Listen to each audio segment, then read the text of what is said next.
নমস্কার বন্ধুরা, কেমন আছেন বলুন। আজকের একটা নতুন ব্লগ। হয়তো এই পদটি আগে রান্না করেছেন বা হয়তো অনেকেই আছে যে এই রান্নাটি করেননি কখনো, তো তাদের জন্য আজকের আমার এই ছোট্ট ব্লগটা। এটা হচ্ছে ঝিঙের খোসা। আমি বিগত এক সপ্তাহ ধরে এই ঝিঙের খোসাগুলোকে আমি জমিয়ে ফ্রিজের মধ্যে রেখে দিয়েছি। সেগুলোকে ভালো করে আজকে ধুয়ে মিক্সির বাটিতে দিয়ে আমি এটা ভালো করে পেস্ট করব এবং তার সাথে দেবো আমি হচ্ছে রসুন। এই আমার যতটা খোসা তার সাথেই এতটা রসুন লাগবে, না হলে ঝিঙের একটা বুটকো একটা গন্ধ ছাড়ে, সেই জন্য একটু রসুনটা একটু সামান্য বেশি লাগে। তো এবার বেটে নিয়ে তারপরে কি করব সেটা পরের ভিডিওতে দেখাচ্ছি। কাঁচা লঙ্কা, রসুন আর ঝিঙের খোসা একসাথে বেটে এই যে রেডি করে রেখেছি।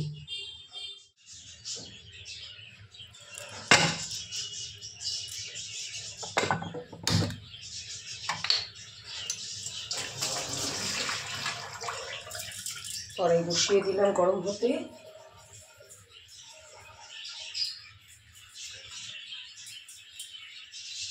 কড়াইতে দিয়ে দেব একটু বেশি করে সর্ষের তেল।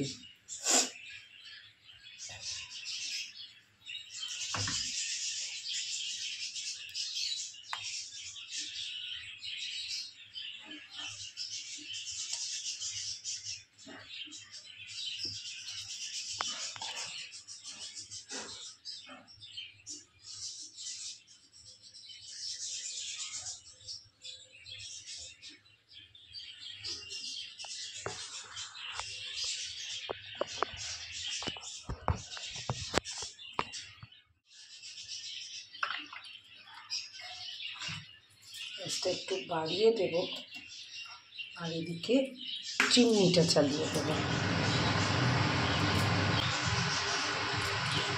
তেল আমার গরম হয়ে এসছে, ধোয়া ছাড়ছে। এর মধ্যে আমি দিয়ে দেবো একটু বেশি করে কালো জিরে।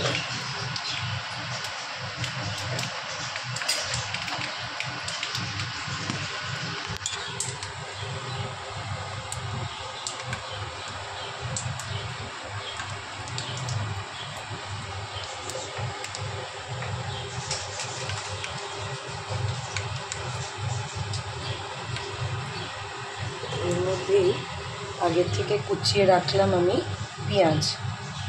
এই কুচানো পেঁয়াজটা দিয়ে দেবো।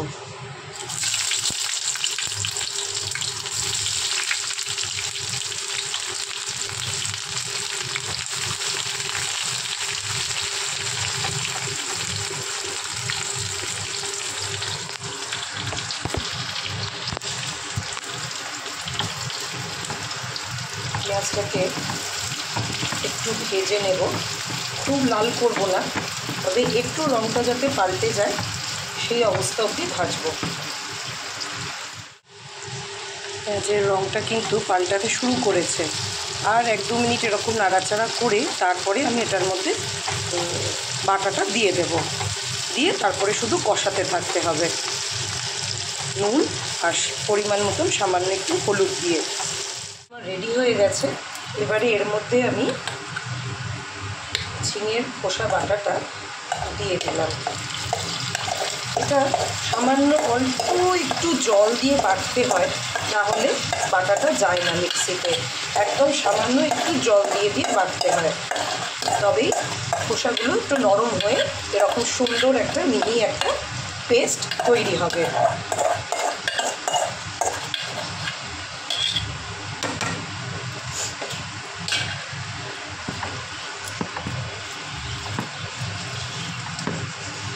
প্রথমে আমি তাহলে পেঁয়াজের সাথে এটাকে মিশিয়ে দিই, তারপরে সামান্য জলটা একটু মরে গেলে, যে জলটা আমি দিয়ে বেটেছি প্লাস ঝিঙের খোসা থেকে যে জলটা একটু বেরিয়েছে, নিজস্ব যে জলটা বেরিয়েছে, জলটা একটু কমে আসলে তারপরে আমি স্বাদ মতো নুন আর হলুদ দিয়ে দেব। দেখুন বন্ধুরা, আপনাদেরকে দেখাচ্ছি কি সুন্দর দেখতে লাগছে এখনই।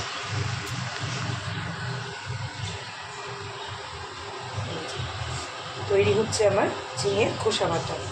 এর ফাঁকে জিজ্ঞেস করি, যারা যারা আমার এই ভিডিওটা দেখতে পারবেন বা পাচ্ছেন, একটু কাইন্ডলি কমেন্ট করে জানাবেন যে আপনারা কি কোথা থেকে দেখছেন এই ভিডিওটা, তাহলে আমারও ভালো লাগবে এবং পরবর্তীকালে আবার নতুন নতুন কিছু বানিয়ে নিয়ে আসতে আপনাদের সামনে সেই উৎসাহটা আমি পাবো।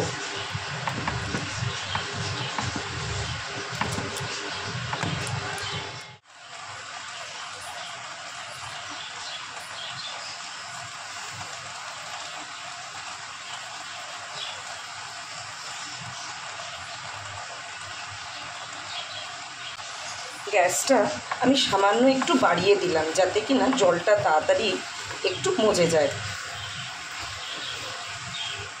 তাহলে আমার রান্নাটা করতেও একটু সুবিধা হবে।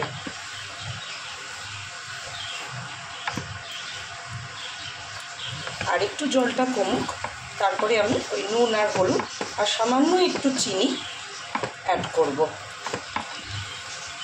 আপনাদের দেখাই এখন টেক্সচারটা কেমন এসছে।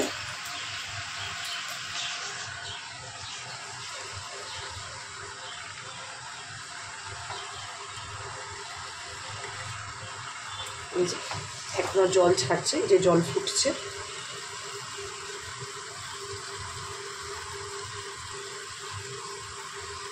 এই জলটাই যতক্ষণ না কমছে ততক্ষণ নুনটা অ্যাড করা ঠিক হবে না, তাহলে পরিমাণটা বেশি হয়ে যাবে, তখন মুখে নুনটা লাগবে। বলে রাখা ভালো, এটা কিন্তু একটু সময় সাপেক্ষ রান্না।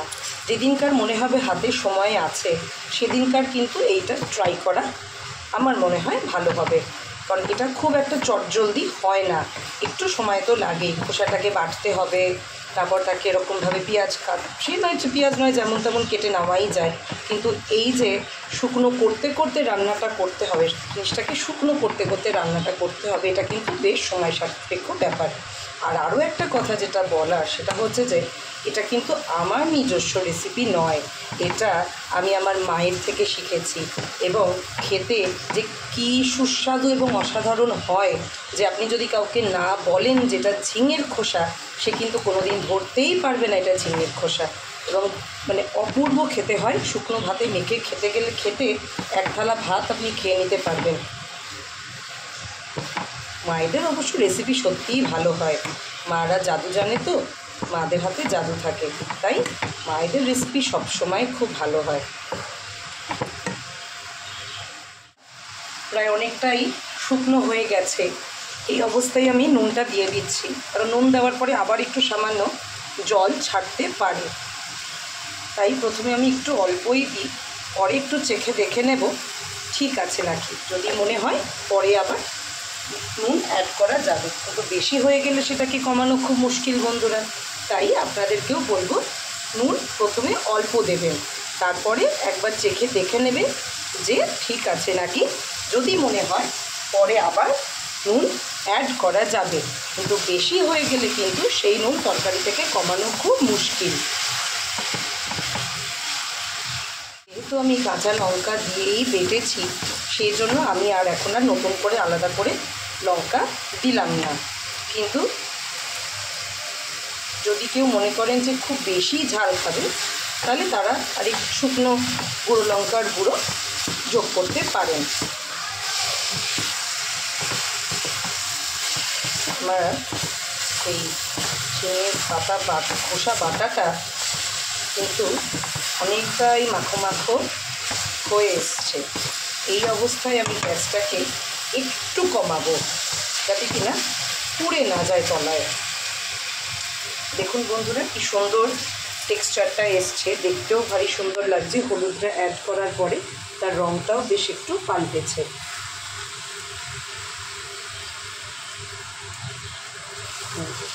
বেশ মাখো মাখো হয়ে এসছে, তেল ছাড়তে মোটামুটি শুরু করছে, কারণ আমি তো একটু বেশি তেল দিয়েইছি, কারণ এই রান্নাতে একটু তেল সামান্য বেশি লাগেই, তাছাড়া এই বাটাবুটিগুলো কিন্তু হয় না, আর সেই স্বাদও আপনি পাবেন না। একদিন না হয় একটু তেল বেশি খেলেন, পরের দিন হয় সেটাকে অ্যাডজাস্ট করে নেবেন, কি বন্ধুরা, তাই তো? আজকে সকাল সকাল রান্নাটা চাপিয়ে দিয়েছি, তার কারণ আমার হাজব্যান্ড এই খোসা বাটাটা খুব পছন্দ করে খেতে। অনেক দিন আগে একবার বানিয়েছিলাম, তো এত ভালো লেগেছিল, তারপরে অনেক দিন হয়ে গেছে আর বানানো হয় না। তাই ভাবলাম আজকে এই সপ্তাহটা পুরো ধরেই আমি ঝিঙের খোসাগুলো জমিয়ে রেখেছিলাম আর কি, মানে সারা সপ্তাহে ঝিঙে দিয়ে যা রান্নাই করেছি কিনা সেই সমস্ত ঝিঙের খোসাগুলো আমি জমিয়ে রেখে দিয়েছিলাম যে আমি বানাবো করে আজকের দিনটা। তার কারণ হচ্ছে আজকে আমার দুই ছেলেই একসাথে স্কুলে গেছে, নাহলে অল্টারনেট করে চলছিল, একদিন একজন পরীক্ষা দিতে যাচ্ছিল, তারপরের দিন আরেকজন পরীক্ষা দিতে যাচ্ছিল, এই করে একজন বাড়িতেই থাকছিল।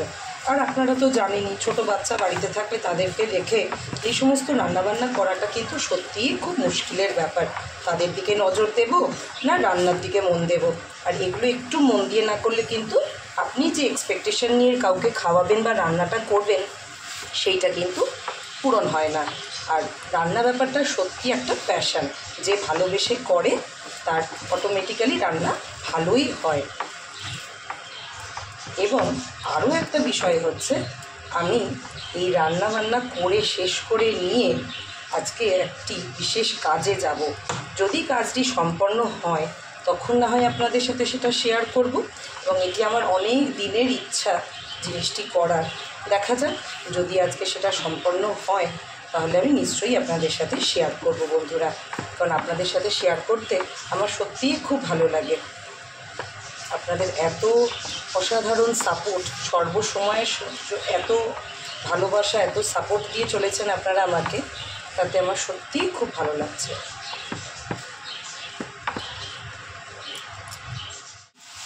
সামান্য একটু চিনি অ্যাড করে দিচ্ছি।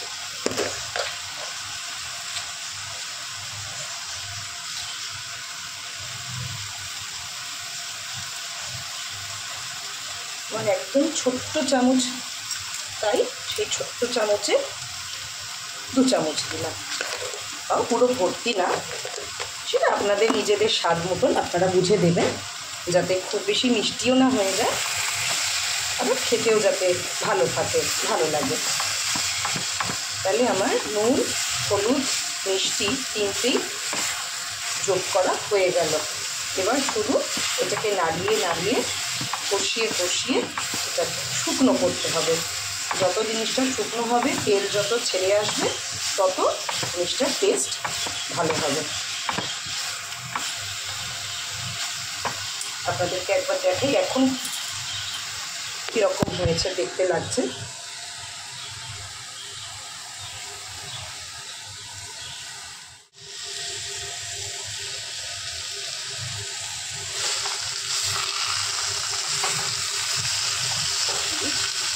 বেশ মাখো হয়ে এসছে, তলায় মাঝে মাঝে একটু হালকা রং ধরছে।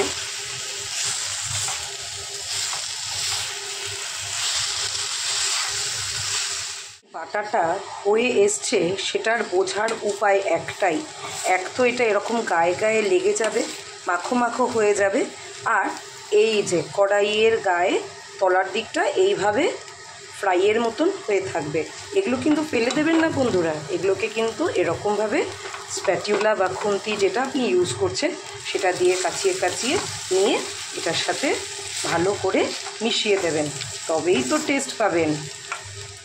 কিন্তু বা খোসা বাটাটা দেখো বন্ধুরা, আমার কিন্তু এই খোসা বাটাটা একদম রেডি হয়ে গেছে, এবং আমি একটু চেখে দেখলাম নুন মিষ্টি সমস্ত কিছু ঠিক আছে কিনা, দেখলাম একদম পারফেক্ট, এবং এত ভালো লাগলো, শুকনো একটুই মুখে দিলাম, তাতে এত ভালো টেস্ট এসছে যে কি বলবো।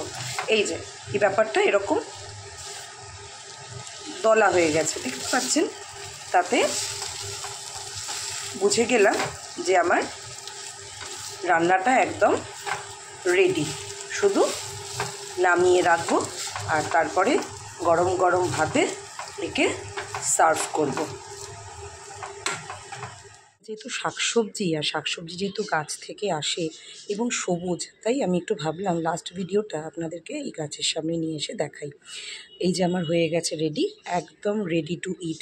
আচ্ছা, যদি কোনো বন্ধু এটা আগের থেকে অলরেডি যদি কেউ করে থাকে তাহলে সেও জানাবেন আপনার রেসিপিটা, তাহলে সেটাও আমি কখনো ট্রাই করব। আর আমার রেসিপি যদি কেউ ট্রাই করে অবশ্যই আমাকে মেনশন দেবেন, তাহলে আমারও ভালো লাগবে সেটা দেখে যে আমার রেসিপি কেউ ট্রাই করছেন। তাহলে আজকের মতন ব্লগটি এখানেই শেষ করলাম। নমস্কার বন্ধুরা, ভালো থাকবেন, টাটা।